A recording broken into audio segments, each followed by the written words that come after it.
जीअं जिस्म मां रूह निकितो त हाणे हुक्म ई तब्दील थी विया, हाणे कमु ई पूरो थी वियो। पहिरियों ॻाल्हाईंदो वते पियो, घुमंदो वते पियो, हाणे हिकिड़े तख़्ते ते पियो आहे। पहिरियों इहो इंसानु पंहिंजो पाण ॻाल्हाए बि पियो, इहो पंहिंजा कपिड़ा पाण बि तब्दील करे सघे पियो, दुनिया जे अंदरि घणे खां घणो कुझु करे सघे पियो।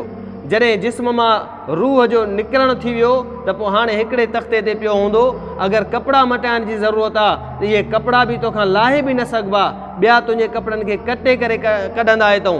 अगरि ॻाल्हाइण जी ज़रूरत आहे, तुंहिंजे मथां तुंहिंजो पीउ बि मौजूदु आहे, तुंहिंजे मथां तुंहिंजी अम्मा बि मौजूदु आहे, तुंहिंजे मथां तुंहिंजा भेण भाइर अज़ीज़ दोस्त बि मौजूदु आहिनि, तोखे सॾु पिया कंदा, तुंहिंजे मथां रड़ियूं पिया कंदा, लेकिन तोमें सघ न हूंदी त उन्हनि खे जवाबु ॾेई सघे। इंसान जी हालत एतिरी आहे, इहा हालत आहे। जॾहिं मरी थो वञे, अलाह जा रसूल सल्लल्लाहु अलैहि वसल्लम जन फरमाइनि था मरण खां पोइ इंसानु क़ब्रिस्तान वेंदो आहे। अलाह जा रसूल फरमाइनि था यत्तबिउल मय्यित सलासतुन, पाण वञे थो पोयां टे शयूं ॿियूं बि ईंदियूं आहिनि, टे शयूं गॾु इंसान सां पोयां हलनि थियूं। फरमायूं उन्हनि टिनि शयुनि मंझां ॿ अहिड़ियूं शयूं हूंदियूं आहिनि जेके वापसि मोटी ईंदियूं। फयरजिउ इस्नान वयबका माहू वाहिद, फरमायूं ॿ शयूं मोटी घर मोटी ईंदियूं, क़ब्रिस्तान ताईं हलंदियूं, वरी वापसि मोटी ईंदियूं। लेकिन हिकिड़ी उन्हनि मंझां अहिड़ी आहे वयबका माहू वाहिद, हिकिड़ो उन सां गॾु रहंदो उन्हनि टिनि शयुनि मंझां। फरमायूं यत्तबिउहु अहलुहु व मालुहु व अमलुहु, हिन जे पोयां हिन जा घर वारा दोस्त अज़ीज़ वेंदा, व मालुहु, हिन जो माल बि हिन सां गॾु वेंदो, औलाद बि हिकिड़े क़िस्म जो माल ऐं मिल्कियत आहे।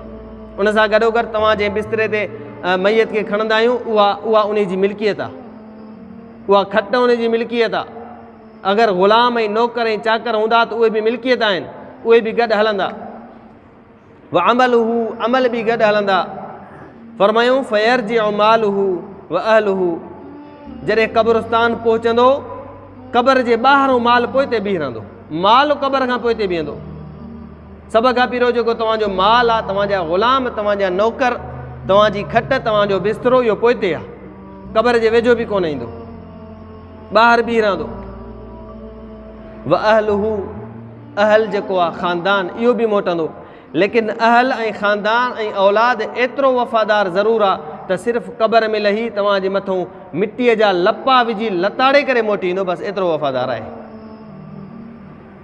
फरमायूं फयरजिउ मालुहु व अहलुहु, माल मोटी ईंदो, औलाद मोटी ईंदो, अज़ीज़ दोस्त जेके तव्हां ऐं असां पाण उन खे हद खां वधीक पाण उन खे सम्झंदा आहियूं, जो सम्झंदा आहियूं त ॾुखे वक़्त में असांखे इहो कमु ईंदो, पर इंसान जे मथां ॾुखे में ॾुखियो वक़्तु आहे मौत, जंहिं वक़्तु कोई बि कमु नथो अचे।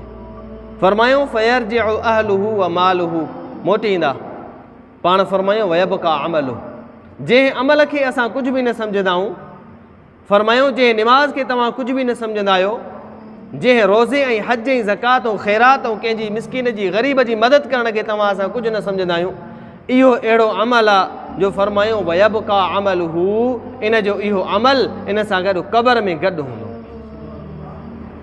माल बि हलियो, औलाद बि हलियो, अमल बि हलिया, माल ऐं औलाद वापसि मोटी आया, लेकिन हिकिड़ी शइ आहे अमल, जंहिं अमल खे असां कुझु नथा सम्झूं। अज़ान आई त निमाज़ ते न आयासीं, रमज़ान आयो त रोज़ा कोन रखियासीं, ज़कात वाजिबु थी त कोन अदा कईसीं, फ़र्ज़ु वाजिबु थियो त रहिजी वियो। उन खां अलावा पाड़े में कोई ग़रीब, कोई मिसकीन के रहनि था त उन्हनि जी काई मदद कान्हे का, इन्हनि खे असां माना सम्झ में आयो, अमल खे कुझु बि न सम्झियोसीं, हालांकि वफ़ादार इहो अमल आहे। वयबका अमलु, अमल उन सां गॾु बाक़ी रहंदो क़बर में, उते क़बर में तव्हांखे दिलदारी ॾींदो पियो, लेकिन ख़ानदान ऐं माल ऐं मिल्कियत सभु मोटी ईंदा।